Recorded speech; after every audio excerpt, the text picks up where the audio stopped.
Hello there, my name is Kasia Williams. I'm an educational psychologist and I work for the Central Bedfordshire Educational Psychology team. This webinar is called Attuning to Your Child, and the purpose is to have a look at how attuning to our children can help support them when they're feeling anxious or upset and angry. So let's get started. So the aims for today are to understand what attunement is, what it might look like, and to practice attunement by applying it to ourselves first. And we're going to use an approach called emotion coaching to do that. And thirdly, it's to think about some of the barriers to attunement, because it's actually a relatively straightforward process in theory, but actually when it comes to being attuned, there are quite a lot of things that can make it tricky for us. So just a quick note about kind of expectations. So no approach is perfect for every situation, and different things will work in different ways for different people and different children. So what I'd say is just take from this what you find helpful, and it might be worth thinking about how you might feel, because I know that as parents and carers we can be very hard on ourselves, and some of the aspects of this webinar are going to involve thinking a little bit about our past experiences and how they may come to play, and how they may impact on how we're engaging with children right now. So it might stir up some feelings, so it's just worth bearing that in mind. And I'd definitely say just to be kind to yourself. As I mentioned, we always often feel guilty, and yes, so just be kind to yourself. So just to start, I thought I'd have a little think about what we mean by attunement. It's a bit of a clunky word. So I came across this definition from AVIG UK. So the first principle is that being attuned means having space in your mind for your child's mind.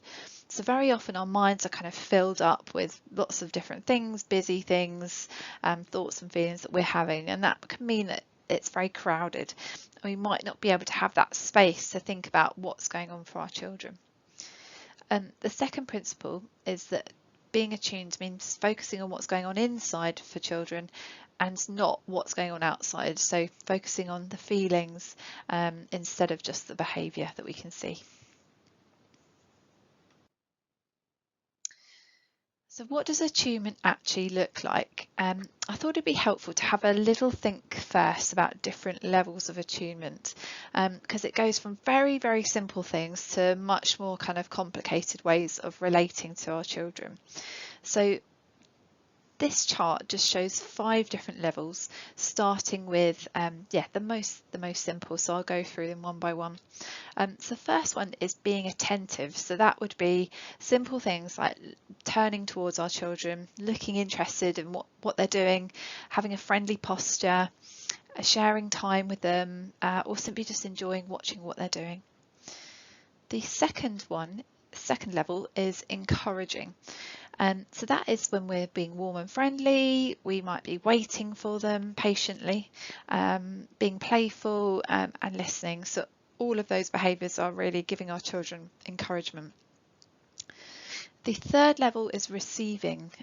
So that's when we've noticed that that our children have communicated with us. So, and we're acknowledging that by nodding, giving eye contact, perhaps repeating what they've said, smiling at them. So all of those things are showing that we've noticed that they're communicating with us. The fourth level is being attuned together. So this is where it starts getting a little bit more kind of complicated. So it's things like cooperation, taking turns, and checking that we've understood what that young person, what our child has said to us. The fifth level is guiding and supporting, and this is kind of the focus of today's webinar.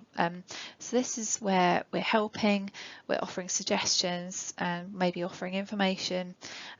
So the process that we're going to learn about today, emotion coaching, really leads us up to this level 5 attunement. So just a note as well that there is no such thing as perfect parenting. Parenting is really messy, and as I noted at the beginning, we often are very hard on ourselves. If we're a parent carer, we're faced with many, many challenges, and we don't need to be perfect. So I really want to emphasize that before we get into this. So let's have a little think about the emotion coaching process. It's a 4-step process, and as I noted, it really leads us up to that guiding and supporting attunement. So I'm first going to think about how we can apply it to when children are feeling anxious or stressed or worried. And what I'd emphasise is that it's really important to start with ourselves first. So we're going to actually try this on ourselves to begin with. Now, there's 3 important reasons for this. The first one is that by attuning to ourselves, we're becoming more aware of our thoughts and feelings and how these might impact on our children and how we're interacting with them. Secondly, it provides us with our own self-care and empathy.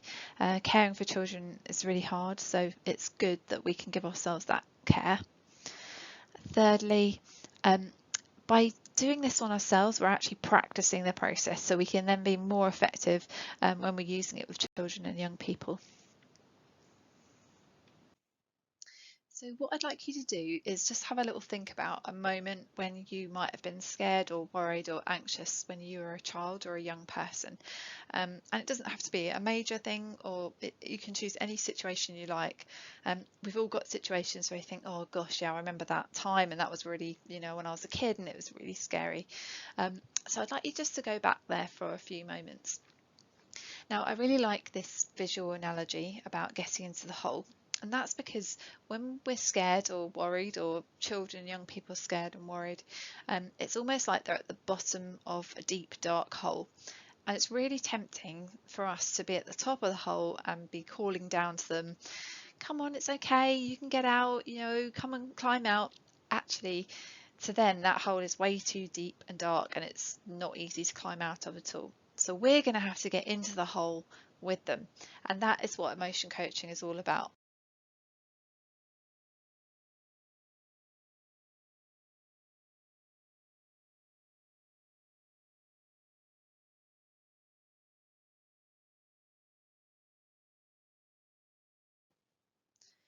So the first step is to empathise, and when we're empathising, we're demonstrating that we understand how somebody feels, and yeah, it's just a really simple but powerful thing to do.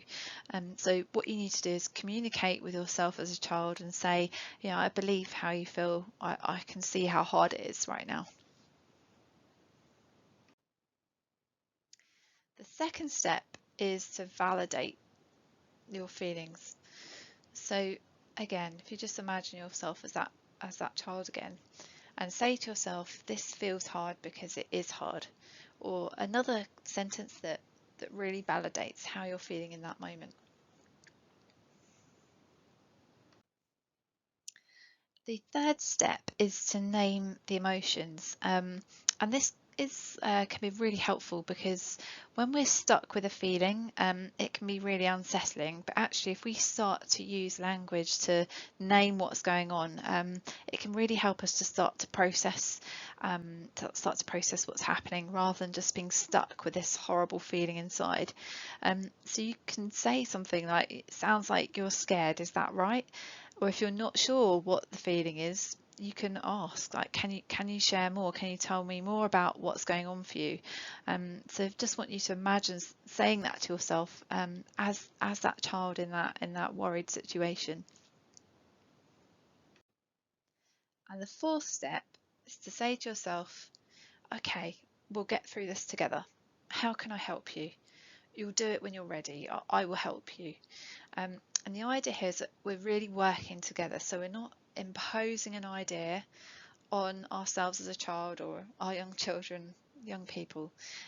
What we're saying is that I'm here to help. How should we help? So it's really collaborating. It's not telling somebody what to do. So that's a really simple 4-step process. And like I said, it is simple, but we'll have a little look about what why it's important and why it's really, really powerful.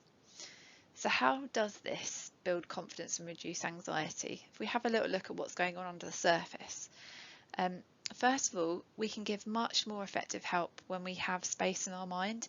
And by going through these 4 steps, we're actually opening up space in order to think about what's going on for that young person.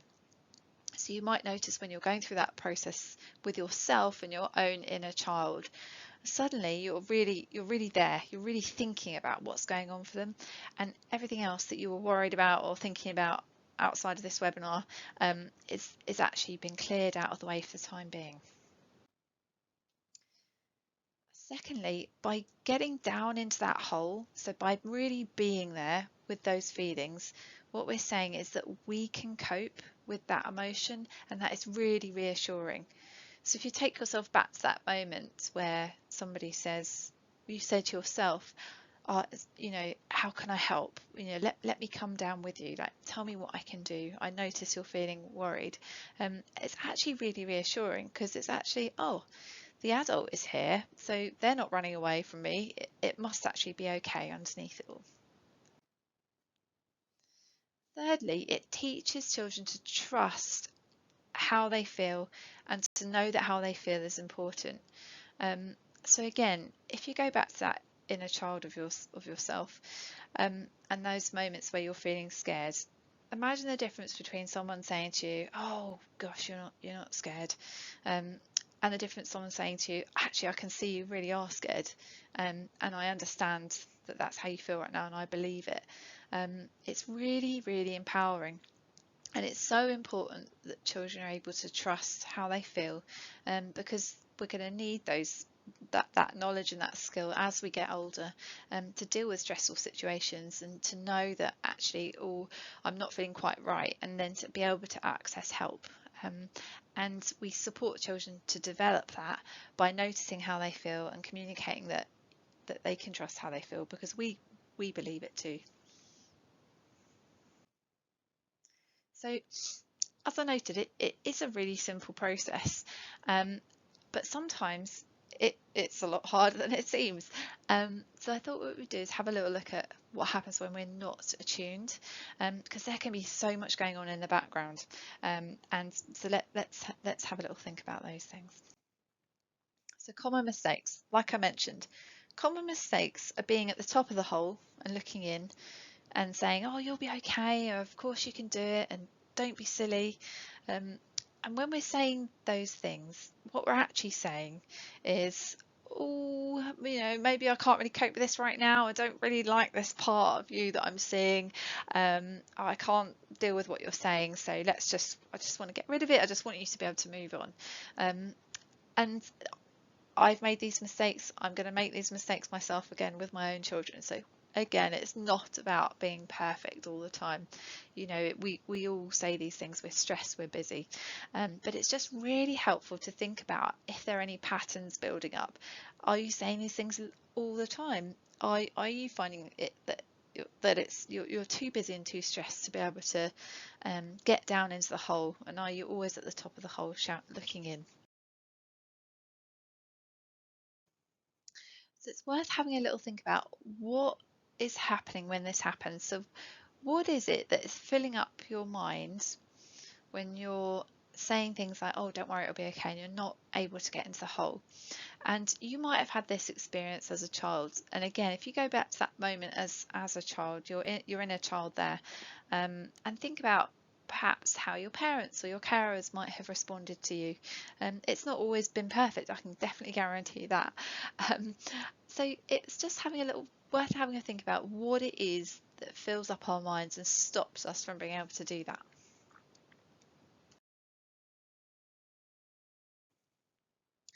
So I would say there's 3 main reasons why we make those sorts of mistakes, and the same will be true for your parents or your carers, and going back and back and back generations, and because we all experience the same fundamental experiences as children. So the first one is we live in a particular culture, and there are particular cultural ideas about children and about adults and how children should behave. So for example, I think there's quite a big emphasis on children being extroverts, being really confident. So then if we have a child and they're worrying about going to a party, or they're worrying about that they don't want to go to the sports group, then something that can happen is we can have an anxious thought, which is, oh, but actually they should be confident, like, is there something wrong? And that fills up our mind and stops us being able to get into the hole. That is what makes us cool down and say, you'll be fine, and stops us getting down into that hole and saying, I hear you, let's work on this together. The second thing is childhood messages. So if we go back to that inner child again, we might not have heard helpful things as children, and of course our parents and carers were just doing the best that they could with the information they had at the time and their situation, but maybe we got the message as children that actually, emotions are perhaps weakness, or that we should be tough and we shouldn't be expressing how we're feeling. So then those thoughts can then come in when we're with our own children. So we might think, oh my goodness, I can't cope with this worry, this anxiety, like that, they should just be able to get on with it. So sometimes the language that we heard as children comes back out when we're parents and carers ourselves. The other thing is fear of the future, and I think this is a really big one. So when we have a child who is worried, say they don't want to go to the football club, or they don't want to go to the party, what we can worry about is, oh my goodness, what if they never want to go? What if they never want to go to the party? What if they never want to go to groups? And it's that worry that nothing's ever going to change that then means that we can't cope with their current anxiety, and then that can make us perhaps find it harder to get into that hole with them, because we're worried, we're anxious. So all of these kind of experiences, cultural ideas, fears of the future, they can flood us in those moments when our children are anxious and cause us to become anxious, and then we don't have space in our minds for our children.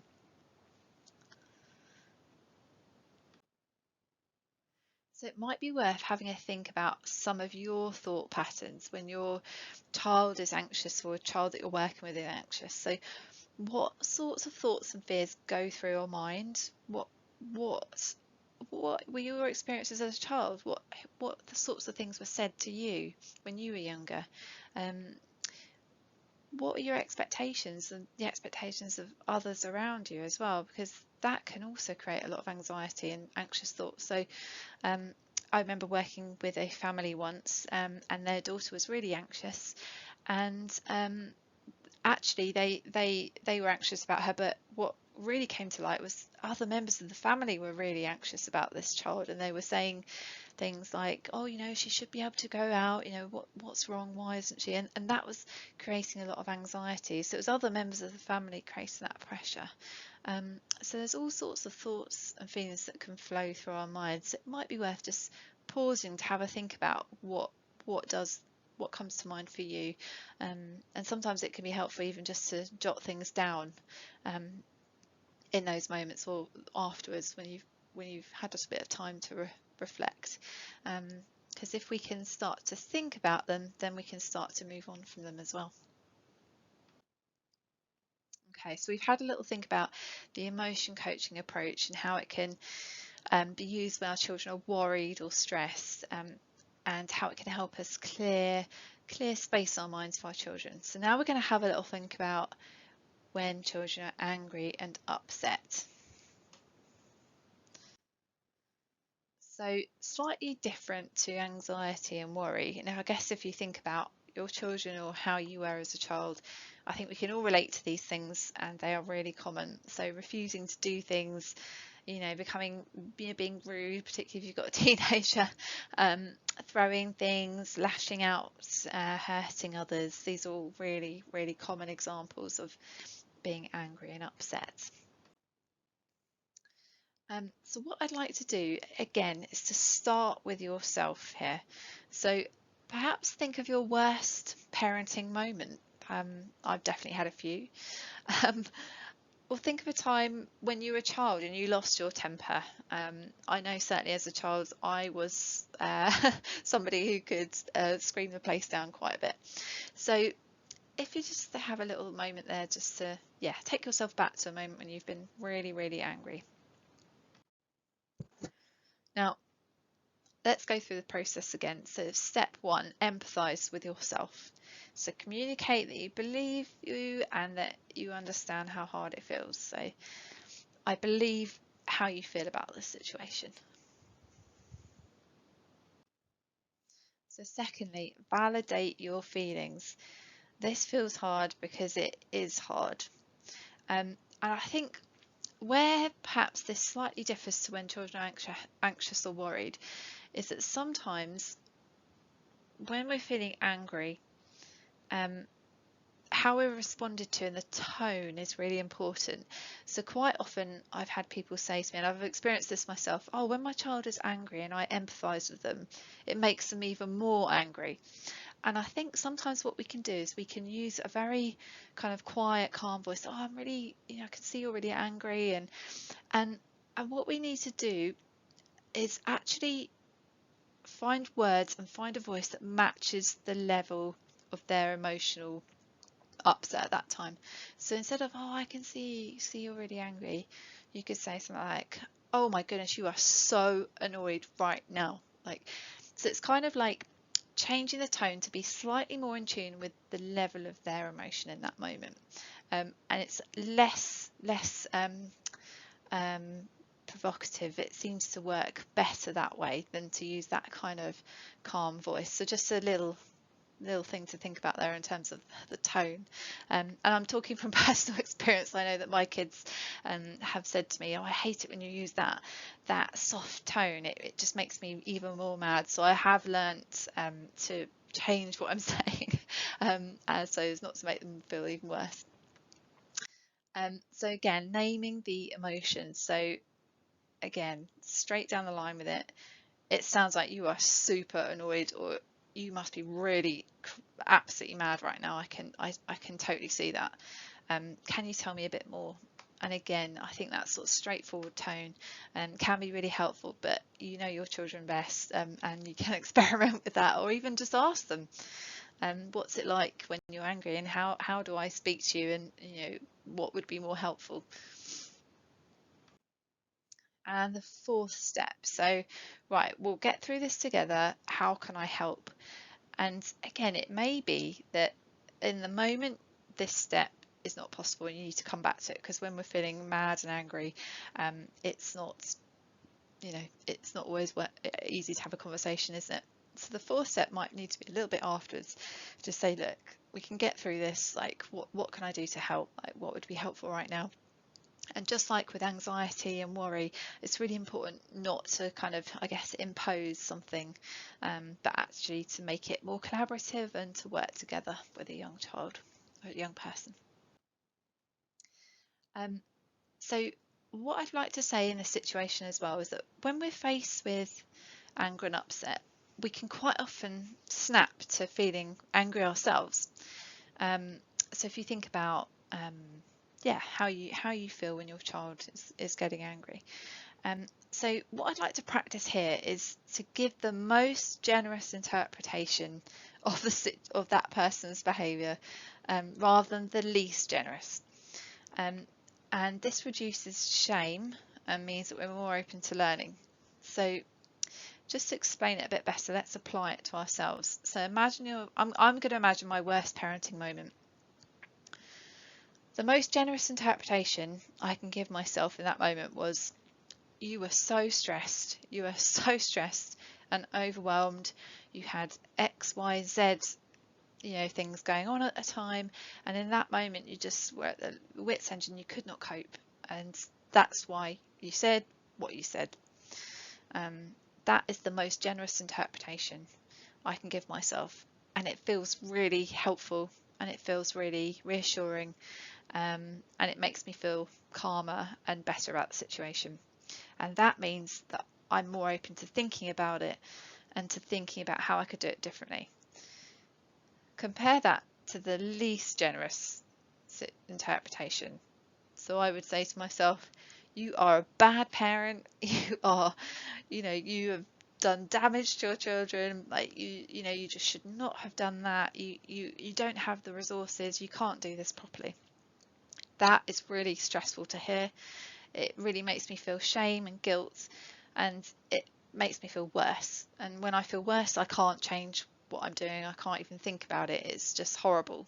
And actually, if I feel worse, I'm more likely to get angry and upset again, because I'm already stressed before even anything's happened.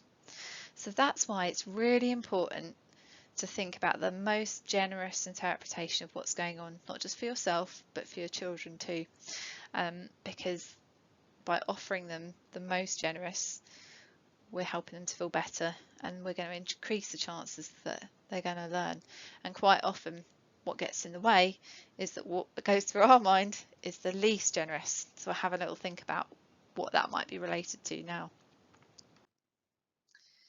Okay, so what happens when we're not attuned? We're not generous at all, and we're actually saying things that aren't going to be helpful. So common mistakes. And again, I've said all of these things, and I'm sure I will say them again. And it's not about being perfect, because we don't need to be perfect all the time. So common mistakes. How dare you say that? That was so rude. I would never speak to my parents like that. Go to your room. And the impact is, basically what we're saying is you're not a bad, you're not a good person. You're a bad person, and I can't cope with this. And again, all things that we say sometimes, or might say, and it's not about being perfect, but it's just actually really helpful to think about why. So again, it's the three main reasons. So cultural ideas, things about how we should be as children. We shouldn't, I think there is actually a big message that anger is a bad thing, that we shouldn't be angry. And actually anger is absolutely necessary and a very important emotion. It is just how we show it, but I think often we can get confused between how we show it and actually feeling it. So again, childhood messages, what happened when you were angry as a child? What did people say to you? Because we're quite often like, we might actually say the same things, even very unexpectedly, when we become adults ourselves and we're with children. Fear of the future again. You're thinking, my child is going to grow up as a bad person. They're having meltdowns all the time. Oh my goodness, like this is going to, you're just forwarding into the future, and you're thinking this is never going to change, and it's always going to be a nightmare. And all of those thoughts that there's something wrong with my child, I'm a bad parent. That's another one, actually. I think we often feel that when our children are upset and angry, it's very easy for us to feel like it's our fault, that actually we're a bad parent and that's why they're like that. So when we have those sort of anxious thoughts, we're very much clouded, and that's when we might say, oh God, just stop, just go to your room. Because it's really hard to cope with those sorts of feelings that we're having. So the emotion coaching steps help us to put aside those feelings, open up space in our mind for our children, and to think about what's going on for them. And then we can always come back to those feelings later. So it's just useful to have a little think about what kind of thoughts and feelings you might have, and how they might reflect back to your child and generate the worst interpretation of what's happening to them. And again, like with the anxiety and the worry, it can be helpful just to perhaps write things down and just think, what does go through my mind when my child is angry? What sort of thoughts do I have? Why do I say, I would never have done that, or that's an awful thing to do, go to a room. What's going on for me at that time? And it may be as simple as you're absolutely shattered and tired, or it may be that maybe you've got some beliefs about how children should be, and that they're coming into play. It's just really interesting to think about it. So as I said before, we are all human. We all say the wrong thing. I certainly say the wrong thing. I am not perfect myself. But if we can practice these processes, the emotion coaching process with ourselves, then we can really get under the surface of why it's so helpful for our children. So it might be worth just after this webinar or at some other time, just thinking about some moments when you've been really angry and upset, like we did in this webinar, and just go through that process with yourself. Because without wishing to sound a bit cheesy, it can be really healing just to hear kind words. Because like I said, we're often really quite hard on ourselves as parents and as carers. So just to bring the webinar to a close, a quick summary of what we've thought about today. So first we had a think about what being attuned actually means, and it means having space in our mind for our children and thinking about their feelings.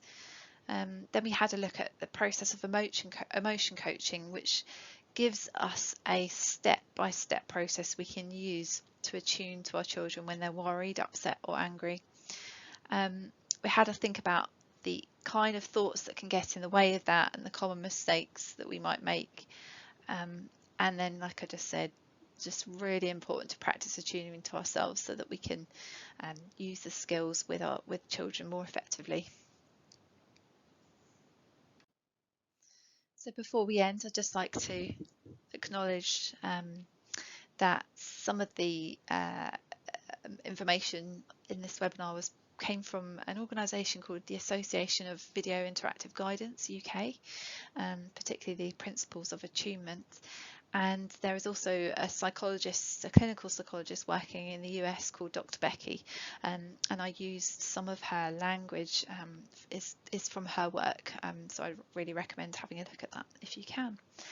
That brings us to the end. I hope this was a helpful webinar for everybody, and I shall see you again next time. Bye bye.